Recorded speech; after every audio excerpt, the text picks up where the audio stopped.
अस्सलाम वालेकुम।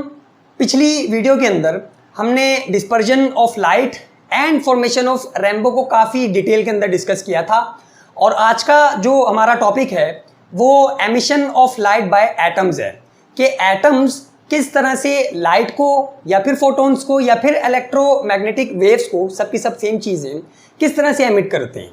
और अगर हम लोग देखें तो सूरज यानी कि सन हमारे पास एक ऐसी सबसे बड़ी सोर्स है कि जो लाइट को प्रोड्यूस करता है या फिर लाइट को एमिट करता है। लेकिन सिर्फ सूरज ही एक ऐसी सोर्स नहीं है कि जो लाइट को प्रोड्यूस करती है, बल्कि काफ़ी सारी ऐसी सोर्सेज हैं, काफ़ी सारी ऐसी चीज़ें हैं कि जो लाइट को एमिट करती हैं।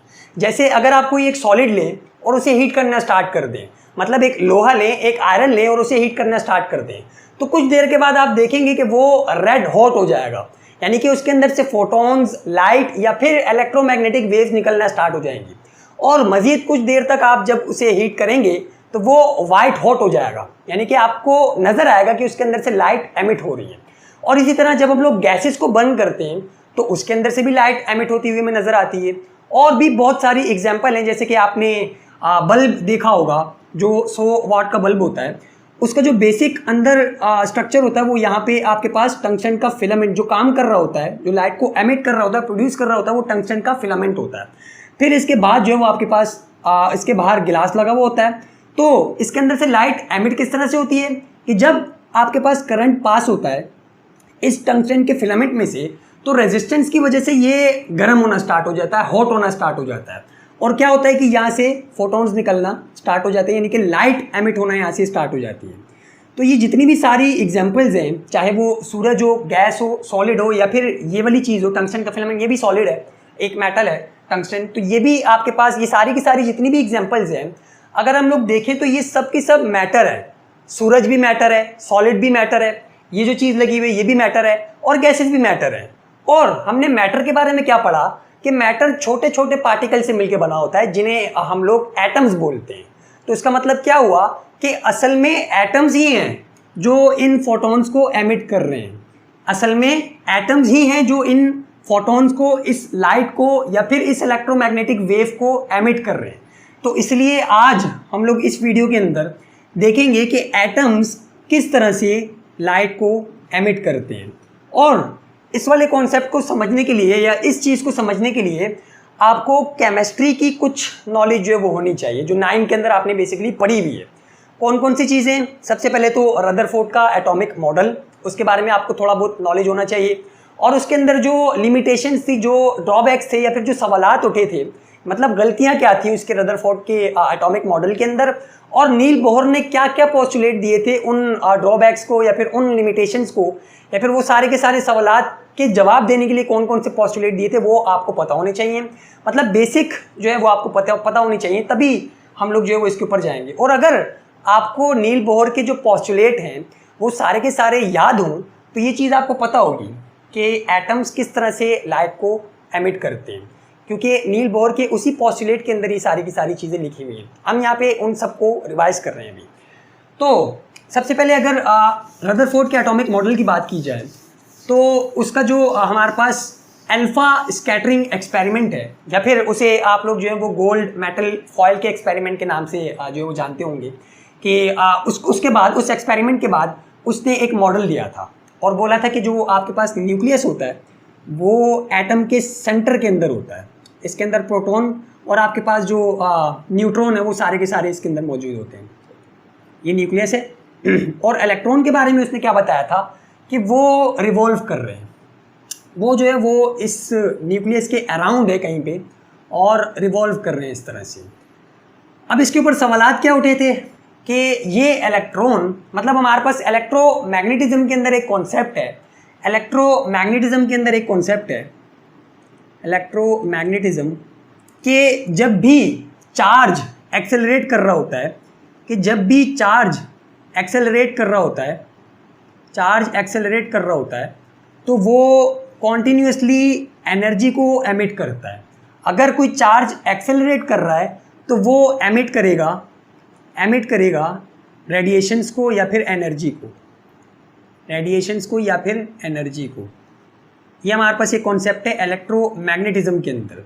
तो जब रदरफोर्ड ने ये एटॉमिक मॉडल दिया तो जो साइंटिस्ट थे उन्होंने ये सवाल किया इसके ऊपर कि ये जो इलेक्ट्रॉन है जो रिवॉल्व कर रहा है इस न्यूक्लियस के अराउंड, ये कॉन्टिन्यूसली एक्सेलरेशन के अंदर है।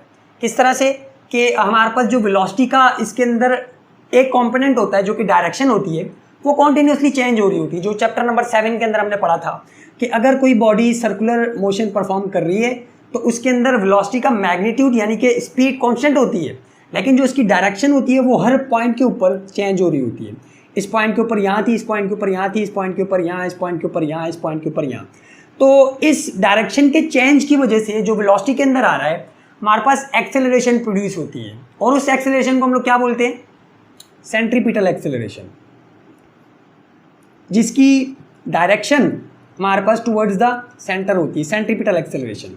तो मतलब ये जो आपके पास इलेक्ट्रॉन है ये कॉन्टिन्यूसली एक्सेलरेट हो रहा है, और अगर ये एक्सेलरेट हो रहा है तो हमारे पास इसे एनर्जी को या फिर रेडिएशंस को एमिट करना पड़ेगा। मतलब ये इलेक्ट्रॉन अगर एक्सेलरेट हो रहा है तो लाजमी तौर पे ये एनर्जी को या फिर आपके पास रेडिएशंस को जो है एमिट करेगा। और अगर इस तरह से होगा कि ये आपके पास इलेक्ट्रॉन एनर्जी को कॉन्टिन्यूसली लूज करता जाए, अपनी एनर्जी को जो है वो लूज करता जाए, तो क्या होगा कि इसका जो ऑर्बिट है वो आपके पास आहिस्ता आहिस्ता छोटा होता जाएगा, उसका रेडियस आहिस्ता आहिस्ता छोटा होता जाएगा। मतलब इस तरह से कि ये इलेक्ट्रॉन है और ये अपनी एनर्जी को कॉन्टिन्यूसली जो है वो लूज कर रहा है, तो क्या होगा कि इसका जो ऑर्बिट है वो आहिस्ता आहिस्ता छोटा होता जाएगा, छोटा होता जाएगा, छोटा होता जाएगा, और ये न्यूक्लियस के करीब जाता जाएगा। और एक वक्त ऐसा आएगा कि ये इलेक्ट्रॉन न्यूक्लियस के साथ जाके टकरा जाएगा और ये जो आपके पास एटम है ये ख़त्म हो जाएगा, यानी कि एटम कोलैप्स हो जाएगा, ख़त्म हो जाएगा, एटम का वजूद ही ख़त्म। तो ये सवाल जो था वो आपके पास रदरफोर्ड के एटॉमिक मॉडल के ऊपर उठा था, और फिर इसका जवाब जो था वो नील बोहर ने दिया था, और उसके दो पोस्टुलेट थे जो हम लोग जो है वो यहाँ पे देख लेते हैं। उसने क्या बोला, या फिर उसी के पोस्टुलेट्स के बाद, उसी की थ्योरी के बाद हमें एनर्जी लेवल्स का कॉन्सेप्ट पता लगा, शेल्स का कॉन्सेप्ट पता लगा कि हमारे पास जो ऑर्बिट होते हैं वो किस तरह से होते हैं। मतलब ऑर्बिट के अंदर जो है वो इलेक्ट्रॉन मूव कर रहा होता है। पहला पोस्टुलेट उसने क्या दिया कि आपके पास जो न्यूक्लियस है उसके अराउंड कुछ सर्टेन एनर्जी लेवल्स हैं, कुछ सर्टेन आपके पास जो है वो ऑर्बिट्स हैं कि जिनकी मखसूस एनर्जी की वैल्यू, मतलब अगर किसी इलेक्ट्रॉन को इस ऑर्बिट के अंदर मूव करना है तो उसके पास इतनी एनर्जी होनी चाहिए कि वो इसके अंदर मूव करे। मतलब इस वाले पैथ की, इस वाले आपके पास ऑर्बिट के अंदर मूव करने के लिए, रिवॉल्व करने के लिए कुछ सर्टेन वेल डिफाइंड एनर्जी चाहिए, और वो इसकी जो है वो आपके पास वेल डिफाइंड एनर्जी होगी, एनर्जी लेवल, तभी इसको एनर्जी लेवल बोलते हैं। एक पोस्टुलेट ये था, और दूसरा पोस्टुलेट ये था कि जो इलेक्ट्रॉन है वो कॉन्टिन्यूसली एनर्जी को एमिट नहीं कर रहा, एनर्जी को रेडिएट नहीं कर रहा, बल्कि जब तक वो आपके पास इस ऑर्बिट के अंदर रिवॉल्व करता रहेगा वो अपनी एनर्जी को लूज करेगा ही नहीं। जब तक वो किसी एक ऑर्बिट के अंदर मूव कर रहा है तो वो अपनी एनर्जी को लूज नहीं करेगा। मतलब ऐसा नहीं है कि जो आपके पास इलेक्ट्रॉन है वो अपनी मर्जी से ऊपर नीचे कहीं भी इधर उधर मूव कर सकता है। जैसे आपके पास न्यूक्लियस है तो ऐसे नहीं है कि इलेक्ट्रॉन जो है वो अपनी मर्जी से कहीं से भी इधर उधर जो है मूव करता रहेगा, या फिर जो है वो यहाँ भी मूव कर रहा है और यहाँ भी जाके मूव कर रहा है, ऐसा नहीं है। बल्कि इलेक्ट्रॉन अपने फिक्स्ड एनर्जी लेवल के अंदर, फिक्स्ड ऑर्बिट के अंदर जो है मूव करेगा, और जब तक ये इस ऑर्बिट के अंदर मूव करता रहेगा ये एनर्जी को रेडिएट नहीं करेगा। एनर्जी को कब रेडिएट करेगा? एनर्जी का मतलब कि फोटोन को, इलेक्ट्रोमैग्नेटिक वेव को, या फिर लाइट को, ये कब तक रेडिएट नहीं करेगा कि जब तक ये इस ऑर्बिट के अंदर मूव कर रहा है। और रेडिएट कब करेगा वो जो है वो अभी हम लोग पढ़ने वाले हैं। तो ये दो पोस्टुलेट और रदरफोर्ड का जो आपके पास एटॉमिक मॉडल है वो आप लोगों को रिवाइज करना पड़ेगा, ये ध्यान में लाना पड़ेगा। और फिर हम लोग जो है बढ़ते हैं अपने टॉपिक की तरफ कि जो एटम है, मतलब ये वाला जो आपके पास एटॉमिक मॉडल है इसको ध्यान में रखना है आपने, जो नील बोहर ने पेश किया था कि आपके पास जो एटम के अंदर एनर्जी लेवल्स होते हैं, ऑर्बिट्स होते हैं, वो आपके पास फिक्स्ड होते हैं, मतलब इनकी एनर्जी जो होती है वो फिक्स्ड होती है। अब हम लोग देखते हैं कि एटम लाइट किस तरह से एमिट करता है, फिर कौन सी ऐसी कंडीशंस होती हैं कि जिसके ऊपर एटम आपके पास लाइट को एमिट करके बता रहा होता है। जी, तो ये हमारे पास emission of light by atom का प्रोसेस है कि एक एटम लाइट को, फोटोन को, एनर्जी को किस तरह से एमिट करता है, किस तरह से रेडिएट करता है। तो सबसे पहले तो हमारे पास एक पिक्चर आ गई एटम की, एक मॉडल हमारे जहन में आ गया जो नील बोहर ने पेश किया था कि जो इलेक्ट्रॉन्स हैं वो मूव करते हैं सर्टेन वेल डिफाइंड ऑर्बिट्स के अंदर। Certain well defined orbits. मतलब कि जो इलेक्ट्रॉन फर्स्ट वाले ऑर्बिट के अंदर है वो फर्स्ट वाले ऑर्बिट के अंदर ही मूव करेगा, उसकी जो एनर्जी होगी वो वेल डिफाइंड होगी, यानी कि वो इसी वाले ऑर्बिट के अंदर मूव करेगा।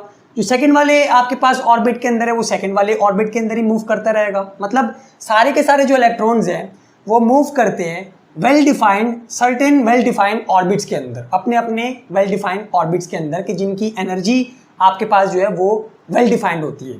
अगर इसकी एग्जांपल लें तो फर्ज करो हम लोग दो ही ऑर्बिट जो यहाँ पे देख रहे हैं, ताकि जो ये जो टॉपिक है हमें वो समझ में आ जाए। तो एक ऑर्बिट आपके पास ये और यहाँ पे आपके पास एक इलेक्ट्रॉन है, यहाँ पे आपके पास एक इलेक्ट्रॉन है। अब अगर ये इलेक्ट्रॉन इस ऑर्बिट के अंदर मूव कर रहा है तो उसका मतलब कि इसके पास कुछ ना कुछ एनर्जी है जो कि इस ऑर्बिट के अंदर मूव करने के लिए चाहिए होती है, और वो एनर्जी आपके पास फिक्स्ड होगी, यानी कि वेल डिफाइंड होगी। वो एनर्जी वेल डिफाइंड होगी और उसकी मखसूस वैल्यू है। फर्स्ट वाले ऑर्बिट के लिए जो एनर्जी की वैल्यू होती है, अगर असल वाली लिखें तो वो माइनस का 13.6 इलेक्ट्रॉन वोल्ट होती है। लेकिन हम लोग यहाँ पे कुछ खुद से सपोज करते हैं, क्योंकि इसके अंदर जो है वो अभी हम लोग नहीं जाएंगे, आप कंफ्यूज हो जाओगे। आप लोग जो है वो फर्स्ट ईयर के अंदर इसको खुद से डिराइव भी करोगे, इस एनर्जी की वैल्यू को निकालोगे भी और इसका फॉर्मूला भी ड्राइव करोगे। कितनी थी? 13.6 इलेक्ट्रॉन वोल्ट माइनस के साथ। लेकिन फ़र्ज़ करो कि यहाँ पे हम लोग खुद से एक वैल्यू दे देते हैं कि फ़र्ज़ करो कि पहले वाले एनर्जी लेवल के अंदर अगर किसी इलेक्ट्रॉन को मूव करना है तो उसके पास 2 जूल की एनर्जी जो है वो होनी चाहिए, 2 जूल की एनर्जी। तो मतलब पहले वाले आपके पास अगर शेल के अंदर किसी इलेक्ट्रॉन को मूव करना है तो उसके पास 2 जूल की एनर्जी होनी चाहिए। तो इसके पास, यानी कि ये जो इलेक्ट्रॉन है जो इस फर्स्ट ऑर्बिट के अंदर मूव कर रहा है, मतलब क्या कि इसके पास 2 जूल की एनर्जी है, तभी ये इस ऑर्बिट के अंदर मूव कर रहा है। और जब तक ये इस ऑर्बिट के अंदर मूव करता रहेगा ये कोई भी चीज़, कोई भी एनर्जी को रेडिएट नहीं करेगा, अपनी इस एनर्जी को जो है वो लूज़ नहीं करेगा जब तक इस ऑर्बिट के अंदर ये मूव कर रहा है। अब फर्ज करो कि जो दूसरे वाला आपके पास ऑर्बिट है, ऑर्बिट्स को हम लोग n से शो करते हैं, तो ये वाला जो है ये आपके पास n1 है। n1 के अंदर रहने के लिए जो एनर्जी है वो आपके पास 2 जूल है। सिर्फ सपोजिशन कर रहे हैं हम लोग, खुद से वैल्यूज लिख रहे हैं समझने के लिए। और जो आपके पास ऑर्बिट दूसरे वाला है, ये वाला ऑर्बिट है n2, फर्ज करो कि इसके अंदर जाने के लिए आपके पास 6 जूल की एनर्जी होनी चाहिए। यानी कि कोई इलेक्ट्रॉन अगर इसके अंदर मूव करना चाह रहा है तो उसके पास 6 जूल की वेल डिफाइंड एनर्जी होनी चाहिए, फिक्स्ड अमाउंट होनी चाहिए, इस इतनी 6 जूल की, तभी कोई इलेक्ट्रॉन इस वाले शेल के अंदर, यानी कि सेकंड वाले शेल के अंदर मूव कर पाएगा। अब इसके पास कितनी, पहले वाले इस वाले इलेक्ट्रॉन के बाद जो फर्स्ट वाले ऑर्बिट के अंदर है 2 जूल। अब दूसरे पॉइंट के ऊपर आते हैं कि हमारे पास जो लाइट है वो किस तरह से एमिट होती है, फिर क्या प्रोसेस होता है। When electron jumps from lower energy orbit to higher energy orbit, ये आपके पास lower energy orbit है, ये वाला आपके पास lower energy orbit है क्योंकि इसकी वैल्यू कम है एनर्जी की, और इस वाले की जो वैल्यू है क्योंकि ये ज़्यादा है तो ये आपके पास higher energy orbit है। तो बोल रहे हैं कि जब इलेक्ट्रॉन जंप करता है लोअर एनर्जी ऑर्बिट से हायर एनर्जी ऑर्बिट के अंदर, when it absorbs energy, मतलब कब जंप करता है कि जब ये आपके पास इलेक्ट्रॉन एनर्जी को एब्जॉर्ब करेगा, जब इसके पास एनर्जी आ जाएगी तो ये क्या करेगा, ये जंप कर जाएगा ऊपर वाले आपके पास शेल के अंदर, ऊपर वाले ऑर्बिट के अंदर। और वो जो एनर्जी एब्जॉर्ब करेगा वो कितनी होनी चाहिए, equal to the difference of 2 orbits, energy of 2 orbits equal to the energy difference of 2 orbits, कि आपके पास इन दोनों के दरमियान जो डिफरेंस है, फर्ज करो कि ये वाला जो इलेक्ट्रॉन है अगर ये चाह रहा है कि ये जंप करके हायर एनर्जी लेवल के अंदर चला जाए और इसके अंदर रिवॉल्व करे, तो ये इसको कितनी एनर्जी चाहिए, मतलब एनर्जी का डिफरेंस कितना आ रहा है। अभी इसके पास 2 जूल की एनर्जी है, अगर ये दूसरे वाले यानी कि ऊपर वाले हायर एनर्जी लेवल के अंदर जाके रिवॉल्व करना चाह रहा है तो इसको लाजमी तौर पे अपनी एनर्जी 6 जूल करनी पड़ेगी। जैसे ही इसके पास एनर्जी 6 जूल की आएगी ये जंप कर जाएगा ऊपर वाले आपके पास ऑर्बिट के अंदर और यहाँ रिवॉल्व करना स्टार्ट कर देगा। तो अगर इसका इन दोनों का डिफरेंस देखें, इन दोनों एनर्जी का डिफरेंस देखें जो आपके पास इन दोनों शेल्स के दरमियान, तो वो कितनी है, इसके पास 2 जूल पहले से और इसको 6 जूल करनी है। तो वैसे भी डिफरेंस अगर देखें तो वो 6 - 2 4, 2 के अंदर 4 डालो तो 6 आता है। तो आपके पास जो एनर्जी का डिफरेंस है यहाँ पे वो 4 जूल है। इसका मतलब कि जब इस वाले इलेक्ट्रॉन को 4 जूल की एनर्जी मिलेगी कहीं से तो ये क्या करेगा, फ़ौरन जंप कर जाएगा इस वाले ऑर्बिट के अंदर, सेकेंड वाले ऑर्बिट के अंदर। अब ये इसके अलावा कोई भी एनर्जी को एब्जॉर्ब नहीं करेगा। मतलब अगर इसके अंदर 2 ही हम लोग ऑर्बिट्स को कंसीडर करें, ऊपर वाले ऑर्बिट्स को ना देखें, तो ये आपके पास 4 जूल की एनर्जी को ही एब्जॉर्ब करेगा, एक्सेप्ट करेगा, fixed amount of energy absorb करेगा। मैक्स प्लैंक का आपको कॉन्सेप्ट याद आ रहा होगा जो हमने क्वांटम थ्योरी के अंदर पढ़ा था कि जो इलेक्ट्रॉन्स होते हैं वो फिक्स्ड अमाउंट ऑफ एनर्जी को एब्जॉर्ब करते हैं और फिक्स्ड अमाउंट ऑफ एनर्जी को ही रेडिएट करते हैं। तो वो फिक्स्ड अमाउंट इसलिए ये वाली होती है। मतलब अगर इस इलेक्ट्रॉन के पास 2 जूल की एनर्जी आएगी तो ये एक्सेप्ट नहीं करेगा। क्यों? क्योंकि फ़ायदा ही नहीं है। अगर 2 जूल की एनर्जी आई तो उसकी एनर्जी 4 जूल होगी। ऊपर वाले शेल के अंदर जाने के लिए इसको 4 जूल की एनर्जी चाहिए, तो 2 जूल वाली एनर्जी एक्सेप्ट नहीं करेगा। ना ही 1 जूल वाली एनर्जी वाला कोई फोटोन या फिर कोई किसी भी किस्म की आप अगर एनर्जी किसी भी तरीके से इसको दे रहे हो तो वो एब्जॉर्ब नहीं करेगा। सिर्फ और सिर्फ 4 जूल वाली एक्सेप्ट करेगा अगर इसको दूसरे वाले शेल के अंदर जाना है तो जैसे ही ये एनर्जी को एब्जॉर्ब करेगा, चाहे वो किसी भी फॉर्म के अंदर हो, चाहे वो कि ये किसी फोटोन को एब्जॉर्ब करे, चाहे किसी इंफ्रारेड यानी कि हीट को एब्जॉर्ब करे, आप इसको हीट करो, या फिर किसी ये जो है वो फोटोन को लाइट को एब्जॉर्ब करे, किसी भी तरीके से एनर्जी जैसी इसको मिलेगी 4 जूल की, तो ये क्या करेगा कि जंप करके ऊपर वाले ऑर्बिट के अंदर चला जाएगा। मतलब यहाँ से ये जंप करके ऊपर वाले ऑर्बिट के अंदर चला जाएगा और यहाँ पे रिवॉल्व करना स्टार्ट कर देगा, यहाँ पे रिवॉल्व करना स्टार्ट कर देगा। क्योंकि इसकी एनर्जी अब क्या हो गई 6 जूल। ये 4 जूल इसने ली और इसकी एनर्जी कितनी होगी 6 जूल, और ये ऊपर वाले शेल के अंदर घूमना स्टार्ट कर देगा। अब क्या होगा कि but it can't remains too long in that orbit. ये इस वाले ऑर्बिट के अंदर इतना ज़्यादा जो है वो रिवॉल्व नहीं कर सकता क्योंकि ये अनस्टेबल होता है। ये अनस्टेबल होता है। इसकी अपनी जो ओरिजिनल एनर्जी होती है वो 2 जूल होती है। ये जो होती है ये इसने एब्जॉर्ब की होती है, यानी कि बाहर से एक्सटर्नल एनर्जी एब्जॉर्ब की होती है, इसीलिए ये अनस्टेबल होता है। तो फिर ये क्या करता है, so it jumps back to its original orbit. तो ये जहाँ से आया था वहीं पे वापसी जंप कर जाता है। मतलब शुरू के अंदर ये था पहले वाले ऑर्बिट के अंदर, इसको 4 जूल की एनर्जी जैसे ही मिली, क्योंकि सेकंड वाले के अंदर जाने के लिए जो है वो आपको अपनी एनर्जी 6 जूल की करनी पड़ती है। तो जैसे ही इस इलेक्ट्रॉन को 4 जूल की एनर्जी मिली, टोटल मिला के इसकी एनर्जी जो है वो आपके पास 6 जूल हो गई और ये डायरेक्ट जंप कर गया ऊपर वाले ऑर्बिट के अंदर। लेकिन यहाँ पे ज़्यादा देर तक नहीं रह पाएगा क्योंकि यहाँ पे जो ये अनस्टेबल होगा, इसने एनर्जी जो थी वो एब्जॉर्ब की थी बाहर से एक्सटर्नली। तो अब ये वाली जो एनर्जी है ये इसको लौटानी है, दोबारा वापसी जो है वो एमिट करनी है खुद में से और वापसी ओरिजिनल पोजीशन के अंदर आना है। तो इसलिए क्या करेगा कि अपनी ओरिजिनल वाले ऑर्बिट के अंदर दोबारा जंप कर जाएगा और जंप करने के साथ क्या करेगा कि it emits radiation of the same energy. अब चूंकि इसकी एनर्जी 6 जूल है और 4 जूल की एनर्जी इसने एब्जॉर्ब की थी, इसे जाना है अपने ऑर्बिट के अंदर, इसे अपने घर जाना है। तो अपने ऑर्बिट के अंदर जाने के लिए क्या करेगा कि ये जितनी एनर्जी इसने एब्जॉर्ब की थी, अब अगर फर्स्ट वाले ऑर्बिट के अंदर जाना है तो इसको एनर्जी कितनी करनी पड़ेगी अपनी 2 जूल।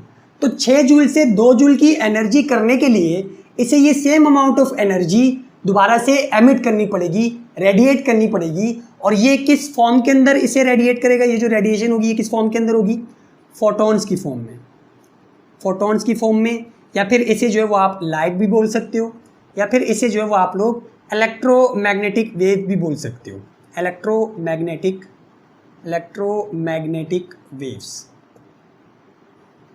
इलेक्ट्रोमैग्नेटिक वेव ये जो है वो आपको एमिट करके देगा।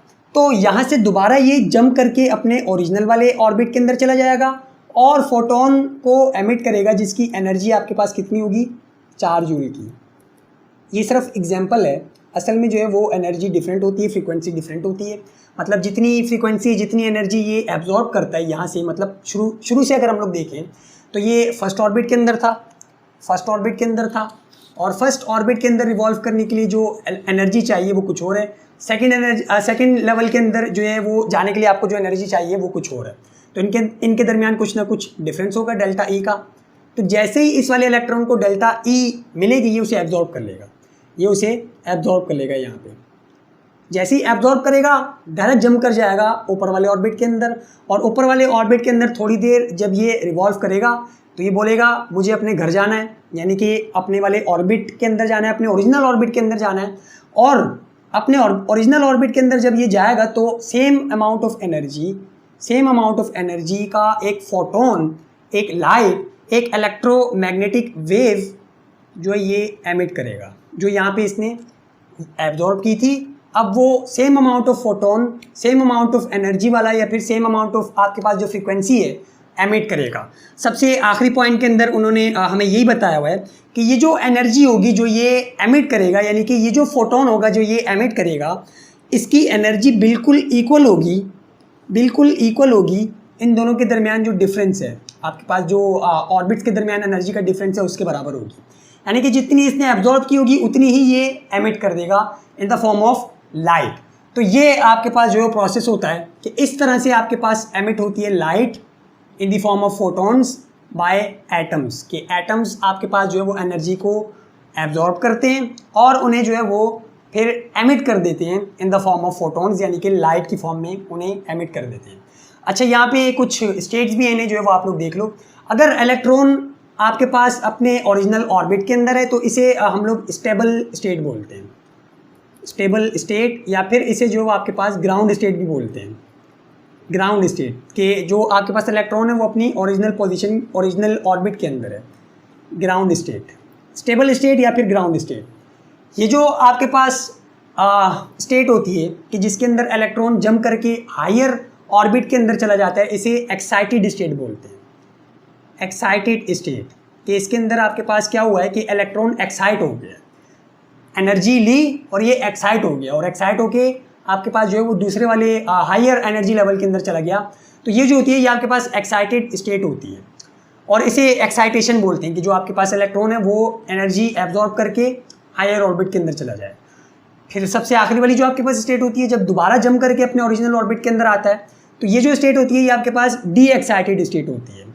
डी एक्साइटेड स्टेट, या फिर इसे आप जो है वो ट्रांजिशन स्टेट भी बोल सकते हो, ट्रांजिशन स्टेट। और इस चीज़ को स्टेट है, इस चीज़ को जो है वो हम लोग ट्रांजिशन बोलते हैं कि जिसके अंदर इलेक्ट्रॉन हायर ऑर्बिट के अंदर जब चला जाता है एनर्जी को एब्जॉर्ब करके, और फिर जब वो डायरेक्ट जंप करता है और एक फोटोन को एमिट करता है, इस वाले स्टेट को या फिर इस वाले प्रोसेस को हम लोग ट्रांजिशन बोलते हैं कि हायर ऑर्बिट के अंदर जब वो इलेक्ट्रॉन गया हुआ है और वो जंप करके अपने ओरिजिनल ऑर्बिट के अंदर आ जाए, तो इसको हम लोग ट्रांजिशन बोलते हैं कि एक इलेक्ट्रॉन ने ट्रांजिशन की है। इस वाले केस को क्या बोलते हैं कि जब इलेक्ट्रॉन आपके पास जंप करके हायर ऑर्बिट के अंदर जाता है, एक्साइटेशन, और जब हायर ऑर्बिट से दोबारा जंप करके अपने ओरिजिनल वाले ऑर्बिट के अंदर आता है तो इसे हम लोग बोलते हैं कि इलेक्ट्रॉन ने ट्रांजिशन की है, यानी कि फोटोन को एमिट किया है या फिर एनर्जी को एमिट किया है कितनी कि जितनी इसने एब्जॉर्ब की हुई थी। तो ये हमारे पास प्रोसेस था कि एटम जो है वो हमारे पास किस तरह से लाइट को, किस तरह से फोटोन को एमिट कर रहे होते हैं। और ये बेसिकली आप लोग फर्स्ट ईयर के अंदर काफ़ी डिटेल के अंदर इसे पढ़ोगे भी, आपकी केमिस्ट्री के अंदर भी फर्स्ट ईयर की, और सेकेंड ईयर के अंदर भी यही वाले टॉपिक जो आपके फिजिक्स के अंदर भी आएंगे। तो वहाँ पे आप जो इसे डिटेल के अंदर पढ़ोगे। यहाँ पे हमने सिर्फ एक शॉर्ट ओवरव्यू से लिया है, एक कॉन्सेप्ट लिया है कि जो आपके पास फोटोन है वो एटम से किस तरह से निकल रहे होते हैं। तो अगली वीडियो के अंदर हमारा जो टॉपिक होगा वो इलेक्ट्रोमैग्नेटिक स्पेक्ट्रम का होगा, जिसके अंदर काफ़ी सारी हमारे पास इलेक्ट्रोमैग्नेटिक वेव्स हैं जिन्हें हम लोग जो है स्टडी करेंगे। तो आज के लिए इतना ही, मिलते हैं फिर अगली वीडियो में, तब तक के लिए अल्लाह हाफिज़।